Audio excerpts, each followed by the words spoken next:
ಮನೆಗಳನ್ನು ಕೊಡೋ ಸಂದರ್ಭದಲ್ಲಿ ಲಂಚ ಕೊಡದೆ ದುಡ್ಡು ಕೊಡದೆ ಏನು ಕೆಲಸ ಆಗೋದಿಲ್ಲ ಅನ್ನುವಂಥ ಗುರುತರವಾದಂಥ ಆರೋಪವನ್ನು ಮಾಡಿದ್ದಾರೆ.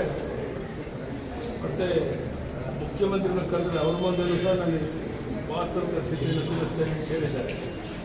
ಅಂದರೆ ಮುಖ್ಯಮಂತ್ರಿಗಳೇ ಇವತ್ತು PR ಪಾಟೀಲ್ ಕರೆದು ಅವ್ರ ಬಾಯಿ ಮುಚ್ಚುವಂಥ ಪ್ರಯತ್ನ ಮಾಡ್ಬೋದು ಅನ್ನೋ ಆತಂಕ ನಮಗಿದೆ. ಅದಕ್ಕಿಂತ ಮುಖ್ಯವಾಗಿ ಮೋಹನ್ ದಾಸ್ ಪೈ ಅಂತ ಹಿರಿಯರ ಬಗ್ಗೆ ಬೇರೆ ಬೇರೆ ಸುಳ್ಳು ಕಾರಣಗಳನ್ನು ಹೇಳಿ ಅವ್ರ ಮೇಲೆ FIR ಹಾಕುವಂಥ ಧೈರ್ಯ ಇವರು ಮಾಡ್ತಾ ಇದ್ದಾರೆ ಅಂತ ಹೇಳಿದ್ರೆ, ಅಂದರೆ ರಾಜ್ಯದ ಯಾವುದೇ ಹಿರಿಯ ಮುಖಂಡರುಗಳು ರಾಜಕೀಯದಿಂದ ದೂರ ಇರುವಂಥವರು ಸಹ ಈ ಸರ್ಕಾರದ ವಿರುದ್ಧ ಮಾತನಾಡೋಕ್ಕೆ ಆಗೋಲ್ಲ ಅನ್ನುವಂಥ ಒಂದು ಭಯ ಹುಟ್ಟಿಸುವಂಥ ಒಂದು ರೀತಿ ತುರ್ತು ಪರಿಸ್ಥಿತಿ ಸಂದರ್ಭದಲ್ಲಿ ಯಾವ ರೀತಿ ವಾತಾವರಣ ಇತ್ತು ಆ ಸ್ಥಿತಿಯನ್ನು ತರುವಂಥ ಪ್ರಯತ್ನ ಈ ಸರ್ಕಾರ ಮಾಡ್ತಾ ಇದೆ, ಈ ಮುಖ್ಯಮಂತ್ರಿಗಳು ಮಾಡ್ತಾ ಇದ್ದಾರೆ. ಅದಕ್ಕೆ ಶಿವಕುಮಾರ್ ಅವರು ಹೆಜ್ಜೆಗೆ ಬೆಂಬಲವನ್ನು ಕೊಡ್ತಾ ಇದ್ದಾರೆ. ಇದನ್ನು ಖಂಡಿಸ್ತೇನೆ.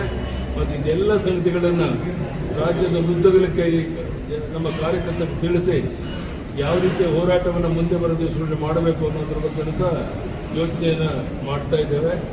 ಎಲ್ಲ ಸಂಗತಿಗಳ ಬಗ್ಗೆ ಸಾಕಷ್ಟು ಚರ್ಚೆ ಆಗಿದೆ.